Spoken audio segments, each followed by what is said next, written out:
Bonjour et bonsoir. Ba papa na ba mama na ba leki na ba ya bisika nyonso mozali. Na pesi bino mbote na kombo na Yesu Kristo. Ezweli bisota ebele po ete toyeba susu na kozonga na programme ya enseignement na biso. Lolenge toujours molimo ezali kokamba. Ezali nga wabino toujours pasteur évangéliste Joël Elonga. Lolenge nzambe azali kokamba toyeba na ko zwa ta ya enseignement na ba oyo bazalaka toujours disponible pona kopesa tango na bango matoi na bango pona koyoka enseignement oyo ezali inspiré na nzambe. Nakumi susu nzambe pona kopesa biso susu pema po mokolo ebele tozwa kitali susu po toyeba na kopartager enseignement te tokumisa nzambe na ba circonstances nyonso. Nazalaki na ta ya maki oyo epermetaki nakokaki susu kopartager na bino enseignement te oyo esalaki ke ta oyo ya maki na ta ya ba divers ezalaki mwa kilo mingi po toyeba na ndenge ya kozwa ta ya enseignement. Mais lokumu ezongela kolo puisque tozwi susu ta oyo ya kozonga na cadre ya enseignement po toyeba na kokoba na enseignement na biso. Tokumisi nano nzambe na nyonso ava tokota na enseignement ya lelo. Merci Seigneur. Kombo na yo papa ekumama. O merite lokumu po ete yo zali nzambe kotika la bele nzambe. Yo salaki likolo na se. Osali bambisi na mai. Nyama na bazamba. Osali biloko nyonso zali komona na se mokili. Tika totatula kombo na yo. Po ete moko te yawe akokani na yo. Nasengi mawa pengolu na yo. Limbisa biso yawe. Mawa na yo papa kolo elata biso na maso tozali kosala. Na maso tozali na kati ozali kotatula kombo na yo te. Seigneur nasengi ngolu na yo. Nasengi mawa na yo papa kolo nsambe elata biso. Po ete tozaba sumuki. Kuma moza nzambe. Kombo na papa etatulama. Ozamo biki sipe molongisi. Moko te kolo akokani no yawe. Ozali nzambe papa okubongwa mate. Nde nasengi mawa na yo papa limbisa moko na moko esika zali. Nakati na bolembu, nakati na kokweya, nakati na kosumuka. Zambe mawa na yo kolo elata moko na moko. Pwete Yesu, oyaki pwete okufela ba o baza basumuki. Omema masumu na bango, po bayeba na kozala libere. Nasengi makila na yo papa kolo peto la biso. Tozala purifié na makila na Yesu Kristo. Pote na makila na yo tozwaki lobiko. Na makila na yo tokangwa maki. Na makila na yo dezali mwinda kati na bomwe na biso. Presence no papa kolo nzambe ezinga biso. Molimo na yo ekamba liloba oyo kolo nzambe tozali ko partager. Pote le kumu ezongela yo. Na keko briser misala nyonso ya Satan. Pouvoir à molili. Puissance sataniste nyonso ya distraction na détruire au nom puissance de Jésus-Christ de Nazareth. Na keko buka ba blocage ba mire nyonso ezali ko faire bana na yo. Ko yoka liloba. Ko tiango na misala te. Na détruire au nom puissance de Jésus-Christ de Nazareth. Ozali nzambe kombo no maseta tulama. Na keko restaurer kimia kati na bana na yo. Na ba o nyonso koloba ko tia matoi na bango pona koka liloba o. Tika kimia na nzambe eza restaurer kati na libota na bango. Kimia na nzambe eza restaurer kati na bandako na bango. Ozanzambe kombo no maseta tulama. Na kombo na Yesu Kristo. Amen. Alléluia. Merci Seigneur.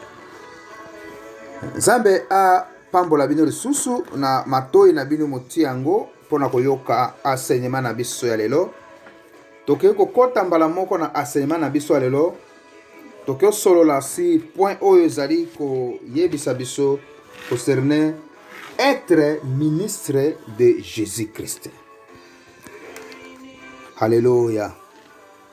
Kozala mosali ya Yesu Kristo. Donc na kati na royaume na ye eza na mosala ebele oyo eza na royaume na ye. Mais oyo toza ko solola pona ministre, ba ministre. Donc ba ministre na kati na royaume na ye na gouvernement na ye toza na 5 ministères kaka. Donc le reste wana ezali pe basali nzambe baza na kati na royaume na ye. Mais tozo solola mingi concerné ba 5 ministres. Ministère wana nde ezali ko sala royaume ya Christ etelema. royaume na nzambe ebana ko fonctionner. Na chaque na ministère wana mutu nyonso azali na rôle na ye oyo asalaka po ete esalake bana ya nzambe bayebana kotikala na équilibre oyo elongo bami po ete esalake bana nzambe bayebana kokwea te, bana nzambe bayebana koyoka nzala te, bana nzambe bayebana kobela te, bana nzambe bayebana koperdre esengo te, bana nzambe bazala équilibré na kati na 5 ministère. Tokotanga lelo mingi, toko detaye muke me tokotanga mingi, tokota na makomi pe tokota lisusu na kobuka buka makomi wana to luka to yeba tina ya makomi oyo ke tokotanga lelo. Tokotanga na Ephésiens chapitre 4. Tokomi se basé wana na Ephésiens chapitre 4 verset tokene na verset 11 jusqu'à 16. Ephésiens 4, verset 11 jusqu'à 16. Et le Bible. Alléluia. Celui qui a donné les uns comme l'apôtre, les autres comme prophètes, les autres comme l'évangéliste, les autres comme bergers et enseignants. Voilà, ezako laksabiso ministère mitan. Donc, il a fait pour former les saints aux tâches du service à vie de l'édification du corps de Christ. Alléluia. Jusqu'à ce que nous parvenions tous à l'unité de la foi et de la connaissance du Fils de Dieu, à la maturité de l'adultère, à la mesure de la stature parfaite de Christ. Ainsi, nous ne serons plus de petits enfants, ballottés et apportés par tout vent de doctrine, par la ruse de l'homme et leur habileté dans les manœuvres d'égarement. Mais en disant la vérité dans l'amour, nous grandirons à tout point de vue vers celui qui est la tête, Christ. C'est de lui que le corps tout entier bien coordonné et solidement uni grâce aux articulations dont il est muni. Tirer sa croissance en fonction de l'activité qui convient à chacune de ses parties et s'édifier lui-même dans l'amour. Alléluia. Wana ezali 11 tina 16 et sili koyebisa biso lolenge wana concerné 5 ministères na tâche nini o 5 ministères wana ezali ko sala. Sikoyo tokokota na détail ya verset 11 ti na 16. Toto détaillé na 11 ti na 12. Elingi koloba boye. L'unité à Christ ne portait pas atteinte à notre personnalité. Donc le Saint-Esprit a accordé à chacun chrétien des dons particuliers pour l'édification de l'Église. Chaque chrétien, et le but que chaque ministre, mais le but chaque chrétien, c'est-à-dire chrétien nyonso, oyo ayamba Christo kati na bomona ye, abongwami, donc ezali koloba pona ye.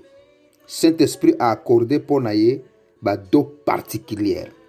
Et il est essentiel que nous fassions un bon usage, faisons-nous preuve de maturité spirituelle. Mettons-nous à service de les capacités que Dieu nous a accordées.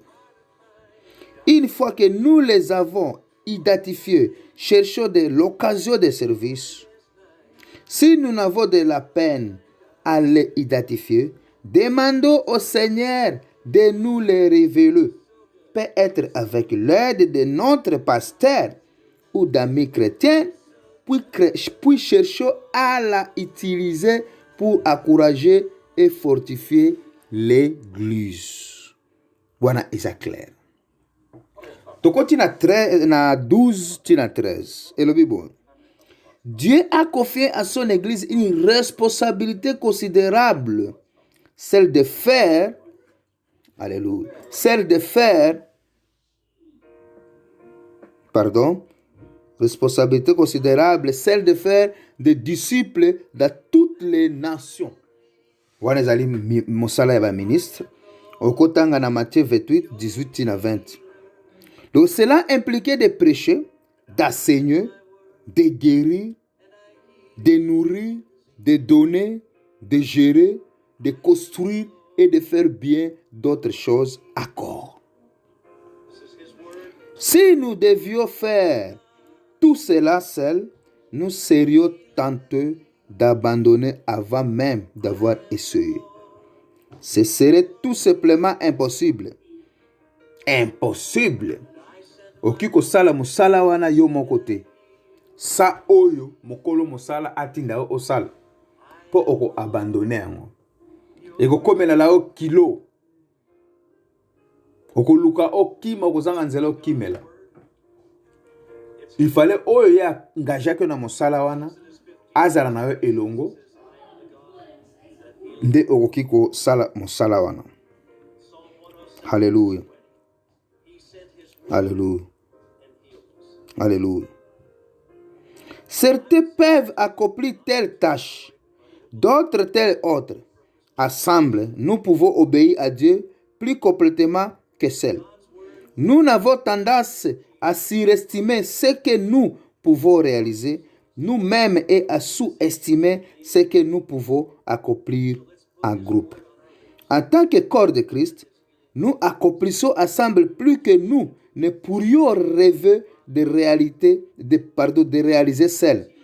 En travaillant ensemble, les membres de l'Église manifestant la plénitude de Christ. Alléluia.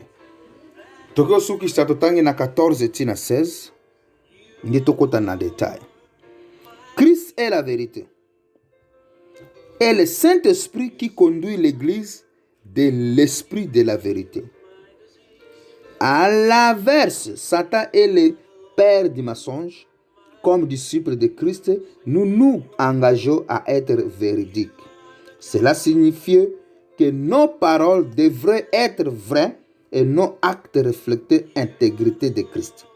Maintenir la vérité avec amour est pas toujours facile, pratiquer ni agréable, mais c'est nécessaire si l'Église veut accomplir l'œuvre de Dieu dans le monde.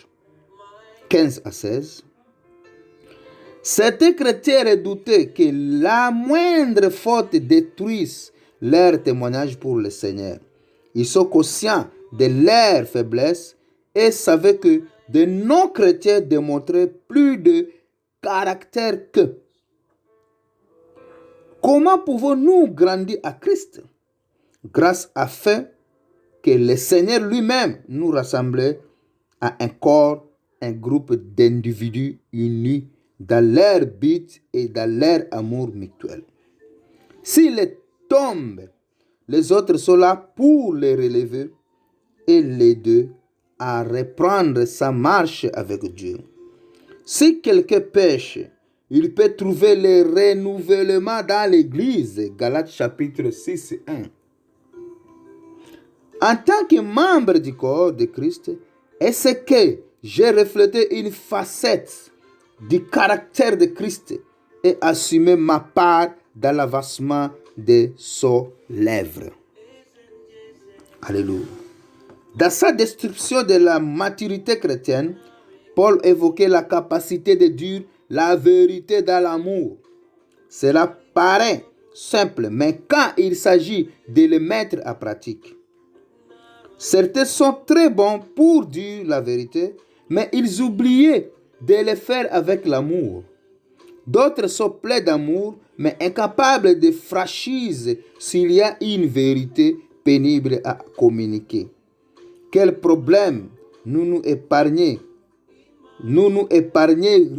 épargnerions si nous parvenions à respecter cette expression, en particulier dans l'Église, en cas de problème avec un autre croyant. Ne parlons pas à droite et à gauche. Adressons-nous directement à lui disant la vérité avec l'amour. Alléluia. Wana nabandi détail ya chapitre Ephésiens chapitre 4 verset 11 à 16 eza clair. Komema makambo na gauche na droite te po ete mokolo makambo ayo kango esika songolo esalaka pasi. Omi s'adresser directement epai ya ndeko po ete ndeko nde aza na yo na problème. Oyebisa ye busolo po ete ndeko ayeba na kozala libéré. Alléluia. Okoki kozala na vérité mais o applique kango mabe. Busolo wana ekoki susu kokomela yo ngai. Ekomeli yo ngambo. Donc elingi koloba nini? Okobengama mosali. Obengami mosali ya Nzambe. Mais soki obengamaki na Nzambe, kobengama na mutu te. Eloko wana tozala très attention na makambo wana. Komi latisaka kombo ya serviteur de Dieu te atake obengamaki na Nzambe te. Yeba ke ozo sentir yango comme eza honneur. Non, honneur eza wana te. Eza mosala ezali charge. Eza na ba responsabilité likolo ba kombo wana oyo ke yo kokite komi se dégager na carte. Mais yeba eko juger yo un jour soki ondimi kombo oyo eza ya oya yote. Soki Nzambe abengaki yo te babenga ko ba kombo wana boya yango loba ngai na bengamaki na Nzambe po nasaela ete. Ngana za frère songolo. Eloko wana eza eya mutu ya mingi. Komisa engagaka te na biloko oyo Nzambe abengaki yo te po ozali ko créer problème na vie na yo moko. Alléluia. Donc ebengami ezali pona kosakola liloba ya Nzambe. Donc bato mingi balingaka basakola liloba ya Nzambe, oui c'est bien. Po balingi basalela Nzambe, oui c'est bien. Mais babengami te pona yango. Obengami te pona o yango. Mais uzana posa osalela Nzambe. Olingi kosakola liloba. Il fallait kozala na limite. Oyeba ke ozana posa kosakola liloba, oui, mais ozali mosakolite. Alléluia. Alléluia. Alléluia. Donc mondimi nyonso abengamaki pona eloko songolo. Po totanga kikuna elakisi biso ke un chrétien nyonso azana ba don particulier kati na ye. Donc mutu nyonso abengamaki pona eloko songolo epai ya Nzambe. Me babengami te pona ministère ya kosakola. Me balingaka bamisala basakoli. Eza mabe mingi. Okoki kosunga Nzambe te. Ozotia vi na yo a danger. Yeba ke kobengama mosakoli. Ozali kofungula bitumba na nani. Na nani. Ezana oyo akanga bana Nzambe bele. Ezana oyo ati bana Nzambe na danger. Mais yo zo ya po osala nini. C'est-à-dire okangula batu wana. Ozana puissance. Ozana makoki ya kobundisa mutu wana. Soki te oyo ya ponaki yo azakati na yo yende atindi yo. Kotia vi na yo a danger te. Pona ba sentiment. Donc soki totali na exemple ya mariage. Mariage na famille ezali fondation ya ministère. Puisque Nzambe apesaka mokambi ya famille bwanya ya ko gérer famille. Soki moza kati ya Yesu eza n'importe mariage te. Libala nyonso te mokutani kaka yaka tofanda. Libala nyonso mokutani kaka na ba sentiment na bino ememi bino moke kobala na kati na ba via ba bar, na kati ba via ba loyenge, ni Dieu ni Satan, moza wana kaka moto te piyo te, moza wana kaka wana nazolo ba libala wana te. Nazo ba mariage à Christ. Ozali ko respecter ba norme à Christ. Ok, bazako vivre selon la volonté de Dieu. Penanda kuna bango bazako tambola selon la parole de Dieu. Mariage wana Nzambe apesaka gera ya libota wana bwanya. Lolenge akokamba libota wana. Pe libota wana toujours ezalaka béni. libota na toujours ezaka na kimia, libota na toujours ezaka exemplaire, libota na toujours ezalaka mwinda epai ya bato mosusu. Alléluia. Po Christ nde aza kokamba. Mobala laki bato mibale moko koma misato parce que Christ aza kati na bino. Alléluia. Soki totali exemple ya ba Daniel, babwaki bango na libula bakosi, bazalaki boni mibale, ba mikuti misato parce que oya misato yenda azali mobateli na bango. Po bango batiaki elikia epai na ye kolo, batalelaki kolo, babangaki kosi te, bayebi kolo aza capable ya ko libere bango na monoko ya kosi, me kolo amimonesamaki. Nde libala oyo bataleli kolo, bazali kotambola selo volonté na nzambe, selo liloba nzambe, Christ aza ya misato kati na ndako wana. Haleluya. Haleluya. Toujours nzambe apesaka gera ya libala wana bwanya. Donc Paul atangisaka mariage profondément te. Soki otangi mingi enseignement Paul atangisaka penda mariage profondément te. Puisque ye moko nano azalaka marié te. Nde azalaka na révélation ya mariage te. Hallelujah. Donc tango obengami na nzambe, vie na yo ekomaka différent que lolenge ozalaki kolinga ozala. Okoki kozala na ba projet na yo, na ba boom na yo, ngai fona salaka bo, ngai fona kende bo, ngai fona zalaka bo. Mais tango obengami na nzambe, vie na yo ekomi transformé. Ekomi lolenge oyo ozali kolinga ezala te. Okomi dirige na nzambe. Hallelujah. Nde ezali mosala ya kobetela ngo mbondo te. Ezali mosala ya kolinga ngo te. Ezali mosala ya honneur te. Parce que okoki susu komi kamba te. Okoki susu ko décider te sur vie na yo moko. Mutu mosusu ndaza ko décider sur vie na yo. Mutu mosusu azali ko décider sur ba destin na yo. Ezali susu yo te. Yo za instrument. Dieu moko azali ko gérer vie na yo. Lelo oyo ke tokomi basala nzambe, oui to bengami na nzambe, mais tokomi susu komi se gérer na makanisi na biso. To bandi ko kamba makambo nzambe kati na biso selo biso, malgré nzambe abengaki biso. Alléluia. Ndango zomona ba confusion, ozomona ba problème, ba échec, ebele na kati na makambo nzambe. Or que parole de Dieu etikala toujours parole de Dieu. Yonde okoyokisa masoni, mais nzambe akoyokisa masoni te. Yonde okosamba, mais liloba nzambe kotikala bele liloba na kolo. Hallelujah. Hallelujah. Hallelujah. Hallelujah. Hallelujah.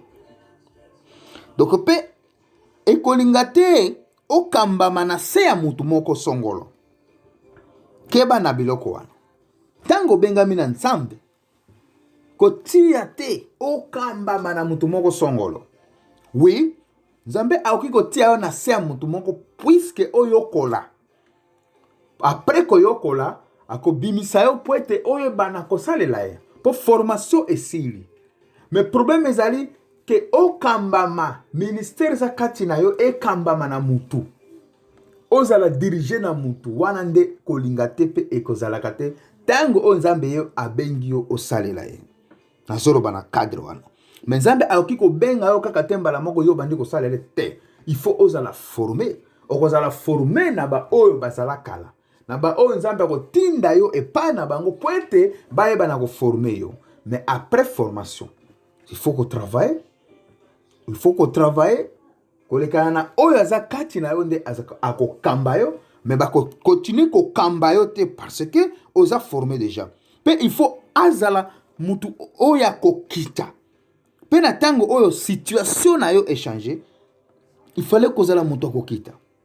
Ya ko matate, ya ba orgueil, ya ki fatalité te. Tango ozana ko kita e kolinga ozala na communication na moninga na yo. Ou bien na ba situation nyonso oyo ozoleka na kati. Exemple, mwasi ou bien mobali na yo na mariage, il faut moza na communication malamu. Soki oza yo moko okoza na communication na bato mingi na kokambama na nzambe parce que eza mosala ya nzambe. Donc ezali te soki obengami te ministre ya nzambe nde okoki kosalela nzambe te? Non. Totangaki okosalela nzambe mpo nzambe atia badon différent kati na bakristo. Haleluya. Oza na eloko mingi ya kosalela nzambe mpo obongwamaki mpo na bokonzi na ye. Na kati ya royaume na ye aza na mosala mingi ya kosalela ye. Haleluya. Tango obengami na nzambe, il faut ozala na témoignage kati ya motema na yo moko ke obengami. Kobengama na nzambe eza kobengama na molimo mosantu. Donc il faut ozwa yango sérieux. Po sima yango eza eloko songolo oyo yo oyebite. Donc nzambe atieli yo kondima. Oza na assurance na molimo na yo. C'est la foi. Hallelujah. Nde yango ngalo baki oko vivre vie différent. Eko zali su vie na yo te oyo zali ko passer lolenge o vivre. Hallelujah. Ko benga mananzambe ezate profession. Ke profession moko boye ke ezali ko benga manzambe. Osala ka musala nini? Osala na profession nini? Ngara za pasteur. Non. Eza profession te. Po profession oza ko tanga profession pona objectif songolo. Un jour ozo musala osala po ozo mbongo. Ozala bien. Hallelujah. Pe ava ozo musala ngo okoyeba na salaire nini yo kozwa. Hallelujah. Pe ezali na ba prime pe na kati na mosala no yebi keta musu bako futela ngandako bako sala boy wana eza mosala oyo otangelaki. Hallelujah. Pe na kati na mosala ezana ba différence ba salaire ba expérience ya mosala ezali ko matsape salaire parce que otangelaki yango. Hallelujah. Mais o eza profession te. Obengami po ete ozala mombo ya nzambe. Ako salela yo tu na lolenge na ye. Salaire ezalaka te na mosala nzambe ke oyoko bandozwaka 1000 euros par mois. Non. Hallelujah. Mais tango tosala mosala na ye c'est le volonté na ye. Po nyonso o eza na se awo eza ya ye. O nyonso ba trap baza nango eza ya ye. O monaka bao ba l'homme riche yo bazala ngo eza ya ye. Hallelujah. Tambula kaka c'est le volonté na ye. Sala kaka o ya tindio o sala. Okomona eloko ya ko sala pona yo. Okomona ba salaire o ye ako classer pona yo. Okokamo. Eko lekape eko dépasser na makanisi na yo. Parce que makanisi na yo ezalaki o salele pote ozo eloko songolo. Mais tango yo okotisi makanisi na yo kati na busolo. Otikeri ye nyonso osali oza volonté na ye. Okozala desite. Hallelujah. Nde mosala nzambe ezali profession te. Hallelujah. Hallelujah. Okoki te koloba o ngai na poni natanga ki pasteur. Oponi moi profession moko boye natanga na za docteur. Non. Baponaka yango te. E babenga ka mutu nde pona yango. Après cela nde okotanga po ministère ya doctorat pe ezali pona kotangisa bato pona ko enseigner ba oyo baza ba na kati na royaume ya Nzambe. Po te baye ba na royaume na lolenge nini batambolaka nini oyo epekisami na nini oyo kosala na nini oyo kosala te na kati na royaume wana. Hallelujah. Hallelujah. Hallelujah. Nde yango ozomona ministère ya docteur. Elin koloba ke kotangisa bana nzambe kati na royaume na ye. Hallelujah. Hallelujah. Hallelujah. Hallelujah. Sikoyo koyoka mungongo ya nzambe. Soko bengami ministre de Dieu, il fallait obando yoka mungongo na ye. Po yende azali boss na yo, patron na yo.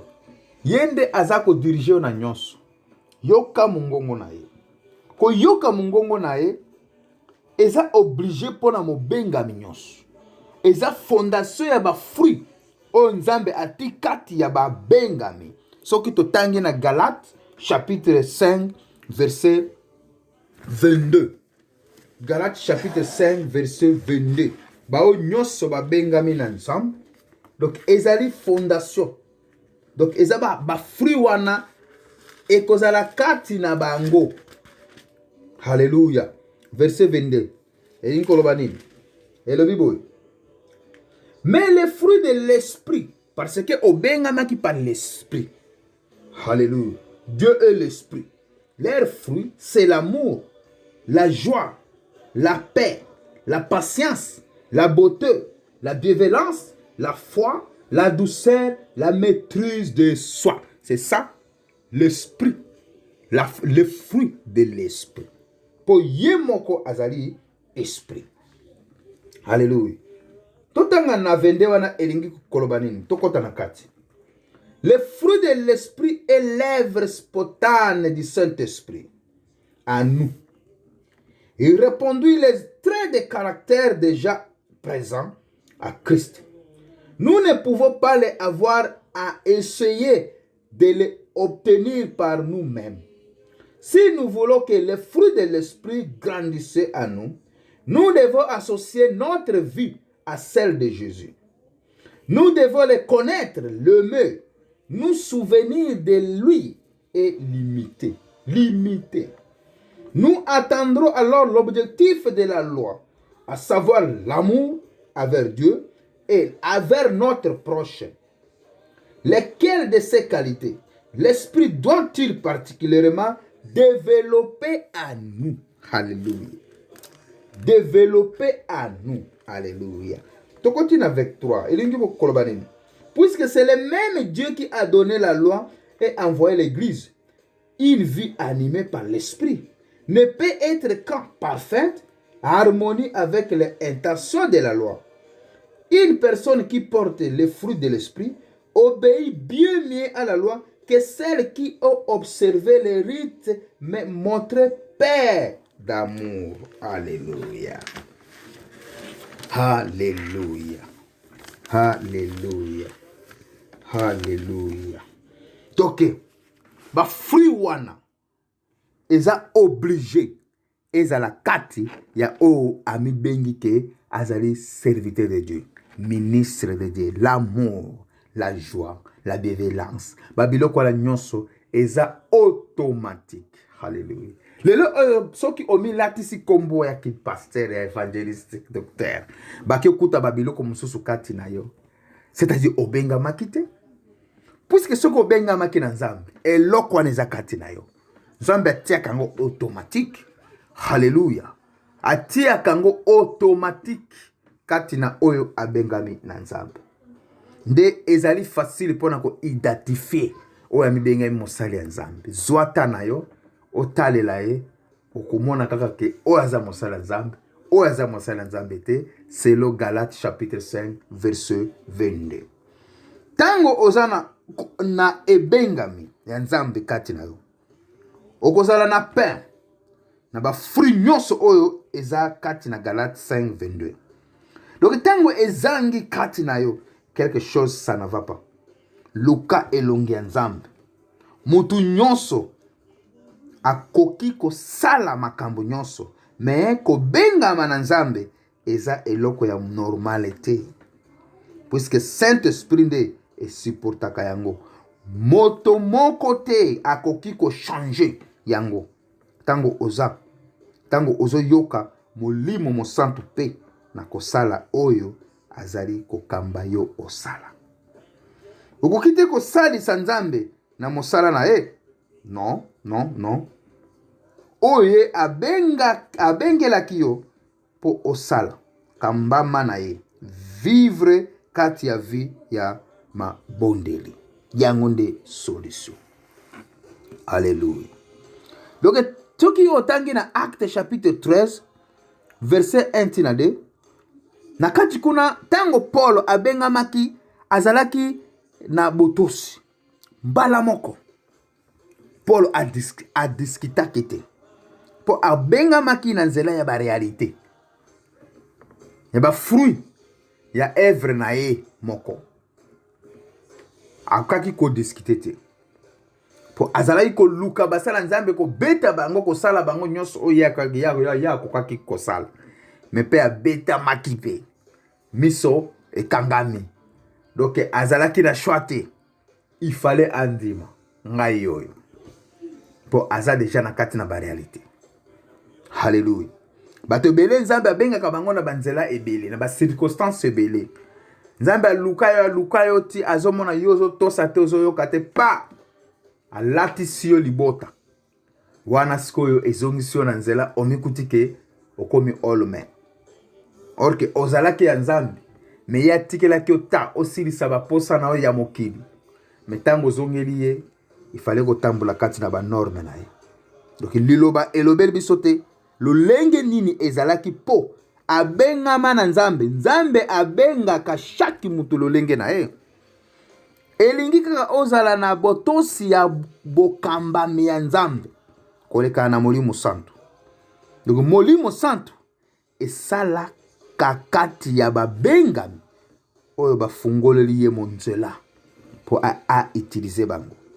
Soki otangi na Esaïe chapitre 1 19 à 20 pour nata na ngaki totanga te mais eza nécessaire to l'examiner son mbangu pour to comprendre.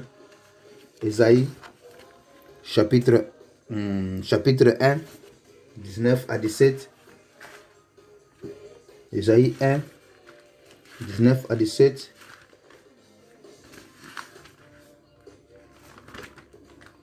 Esaïe 1 19 à 17. C'est la Bible. Cantique des cantiques. Esaïe 1 19 à 17. Et le bel Bible. Esaïe 1 19 à 17. Pardon. 19 à 20. Et le bel Bible. Alléluia.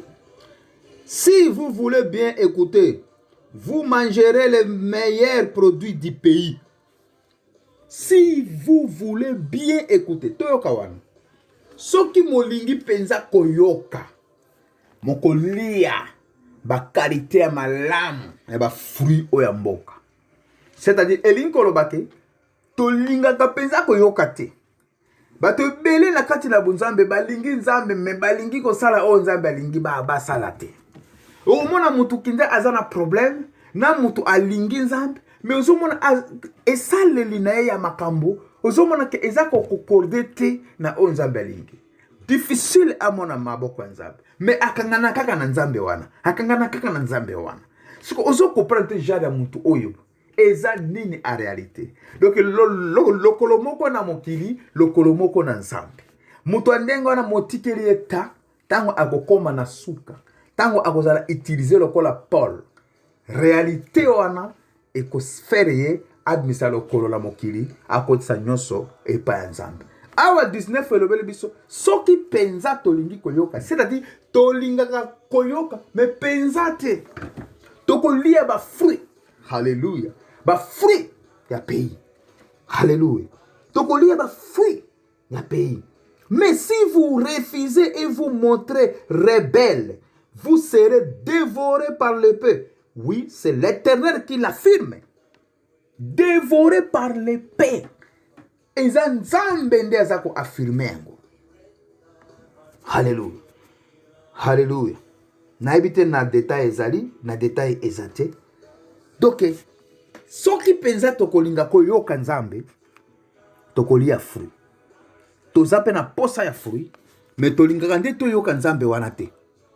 Potolia fruit. Biso nde tozaba problème. Olingi nzambe, mais olingi te kosala o nzambe alingi osala.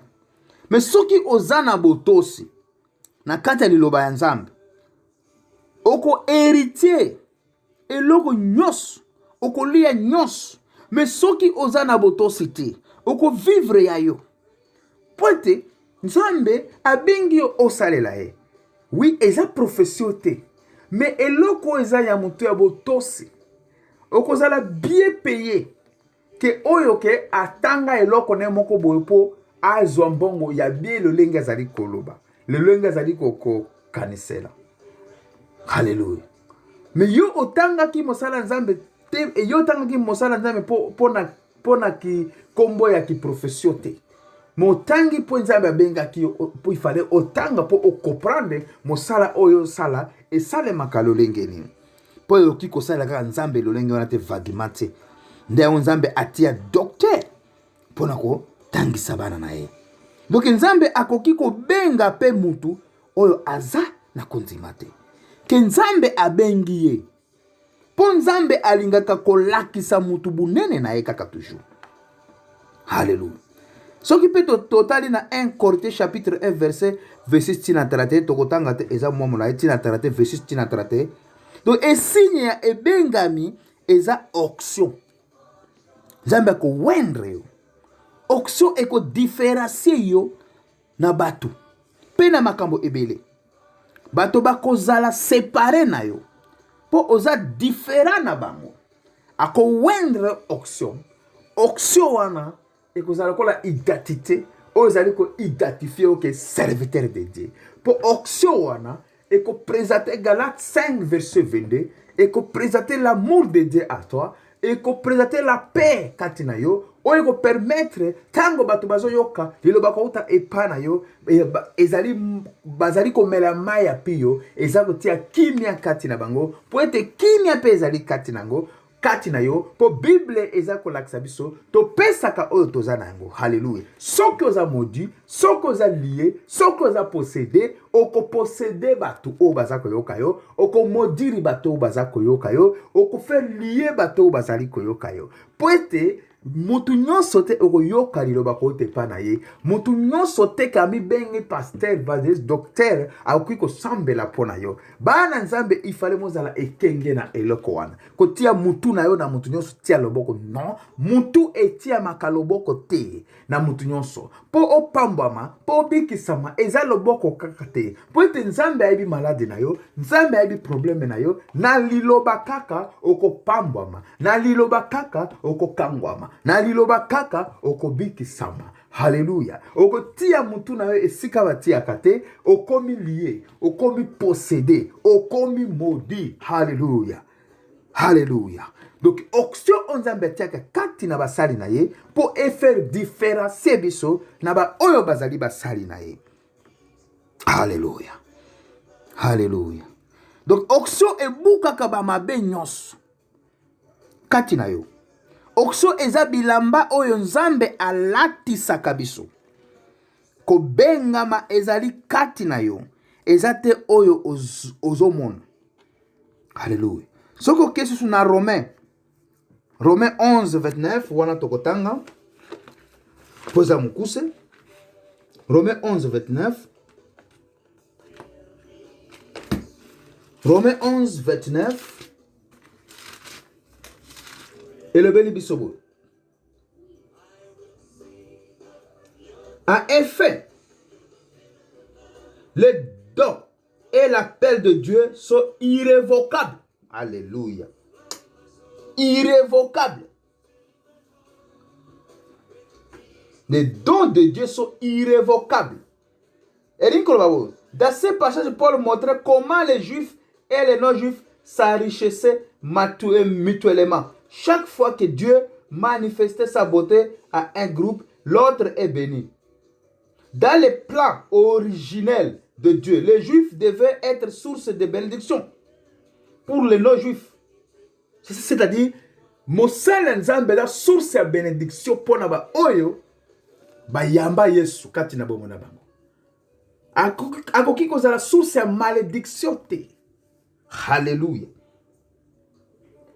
Même si les juifs ont négligé cette mission, Dieu a béni les non-juifs à travers le Messie qui était juif. Il a conservé son amour à Israël à raison de ses promesses à Abraham, Isaac et Jacob. Les privilèges et appelés adressés par le Seigneur à son peuple ne lui sont pas retirés. Mais un jour, tous les juifs croyants auront part à la grâce de Dieu. Le plan de Dieu ne sera pas mis à échec. Il fera grâce à tout. Ésaïe 60, dresser les magnifiques tableaux des juifs et des non-juifs, puissants de riches bénédictions. Alléluia. Donc, tant nzambe abengi yo, ondimaka. Yo na makambu nyos 100%. Andimaka yo. Na oyo nyoso olingi kosala. Mais mosala na yo principal eza mosala na ye. puisque tango ati eloko na ye kati na yo abimisaka lisusu te. Nde yango nde ezali eloko nyonso oyo ozolinga na vi na yo. Mosusu nyonso ekoki kosila, me oyo Nzambe ati kati na yo ekoki kosila te soki oza kati ya présence na ye pe na kokambama na ye.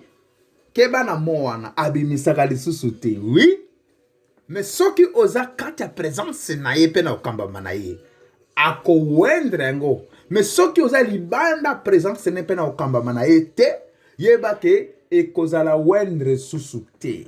Ekotikela kaka wana option ekosila. Mais mosala na eza kati na yo, mais eza optionné te. Hallelujah.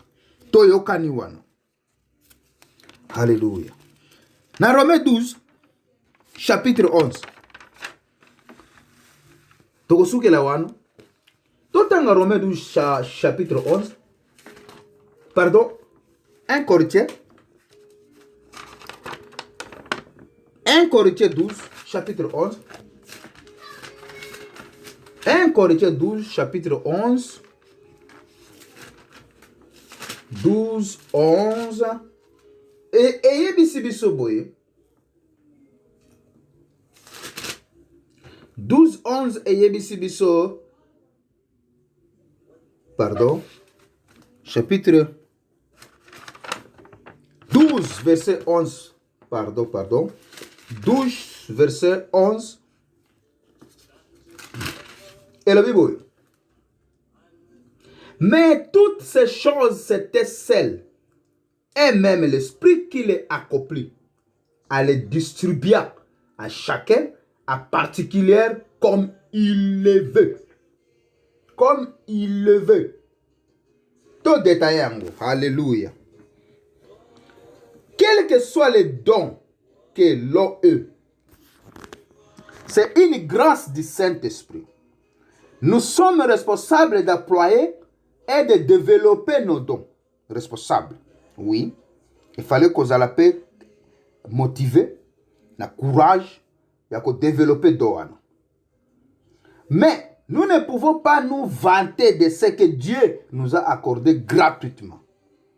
Lorsque les discussions relatives aux dons commençaient à créer des difficultés, c'est en général parce que deux vérités essentielles sont oubliées. 1.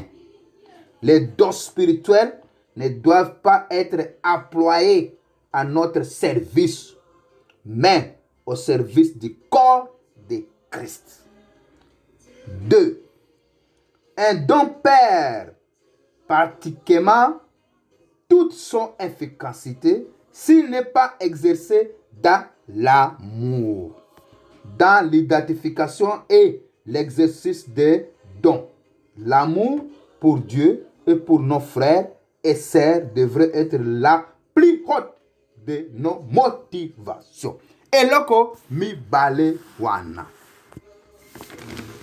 Eza eloko ya mutuya na kati ya ministère, na kati na badon. Il fallait eux manifester toujours dans l'amour. Alléluia. Donc, tant Nzambe aponaka mutu, atiaga do spécial kati na yo. Puisque etelemisa yo na position oyo o sengeli ozala. Alléluia. Donc, tango to botami ya sika, to yambaka ba don ebele différent kati na biso. C'est le volonté Nzambe. Mais tango toza baptisé na molimo santo, Saint-Esprit ekotisaka biso kati ya don wana. Oto yambaki yango tango to botami ya sika. Po e manifester kati na biso siko. Donc don ekoki ko manifester te soki toza baptisé na Saint-Esprit te. Il fallait ozala baptisé na baptême du feu. Po do wana e manifester. Alléluia. Donc toko kota mingi na détail. Mokolo mosusu o Nzambe ako permettre pota ezali komema biso. Na bandi ke moko prendre idée ya teme na biso o ezali kolakisa ministre de Dieu. Aza nani ministre de Dieu abengamaki ou bebengamaki te ministre de Dieu akoki kovivre lolenge nini po ete ayeba na kosunga bana nzambe. Tokumisa nzambe. Merci Seigneur. Kombo no papa etatolama na nyonso yo osali na pokwa lelo, na tongwa lelo, na moya lelo, esika nyonso bandeko bazali. Na tiki moko na moko esika azali na maboko na yo. Liboko na papa esimba moko na moko oyo akotia matoi pona koyoka liloba oyo.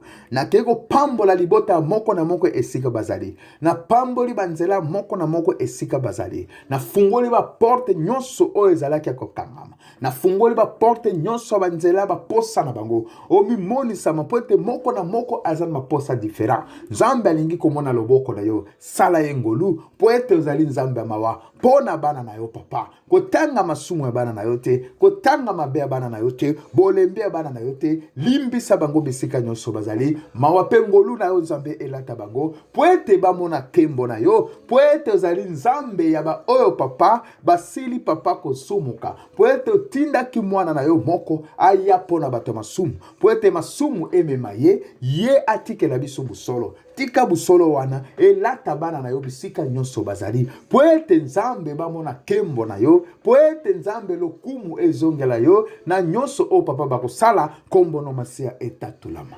Na kiko tika protection likola bandeko nyonso bisika bazali. Na bamboka diferent papa tika ngolu na yo nzambe elata bango. Kombo no masia etatulama. Na bosa nite bamboka na biso. Nzambe sika mboka oto zali. Protection no papa eza na biso. Pekimia no eza la papa na kati na bakonji. Poete papa pesa bango boanya pe boyebi pe mayele o papa bakoki ko faire ko sala mosala lelenge elongo bami poete tozala kotoeba ko vivre vie moko paisible vie moko ya kimia kati na mboka oyo. Nzambe na keko briser misala nyonso ya satana oyo ko ya gauche droite pona ko destabiliser mboka oyo. Kimia no papa eza restaurer kati na mboka oyo. Na tiki mboka na biso Kongo na maboko na yo. Na tiki ba mboka nyonso zo oyo bisika bitumba ezali na maboko na yo. Mawana yo nzambe papa eza la likolo ba population bisika wana. Na keko kanga ba porte nyonso satana bisika dali ko kota pona ko tangisa makila. Pona ko ba pako sacrifier ba inosana kati na mboka diferent. Eza na Congo, eza na mboka bisika na Afrika. Na mbetia kimia no papa eza restaurer kati na mboka Afrika. Na keko briser ba collaborateur nyonso ba o papa bazali ko souffrir ba innocent kati na mboka wana papa. Na ko fonde misala na bango, na déraciner ba plate na bango o batina kati na mabele ba mboka wana. Eza la Congo, eza la ba Sudan, eza la bisika ba bitumbe zali. Nzambe kolo la bikama, tika kimia na yo, eza la kati na mboka wana papa. Merci pour te kombo no mase etatolama. Na kumisio pour te zailonga. Musungi pe mo bateli. Kombo no papa etatolama. Lokumu na masanzo le zongelo papa. Batela ba leki na bayaya. Batela ba mama na ba papa. Na ba misala bisika bazali. Na bandako bisika bazali. Kimia na yo zombe. Ekota kati na mabota na bango. Na kombo na yo Yesu Kristo. Na bondeli boelonga. Amen. Alléluia. Nzambe apambola bino.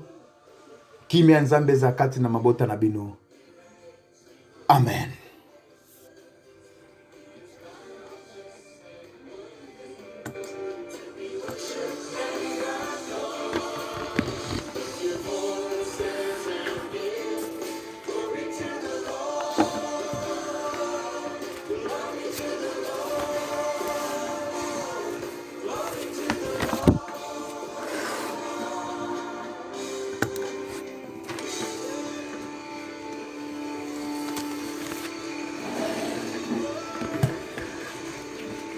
Hallelujah.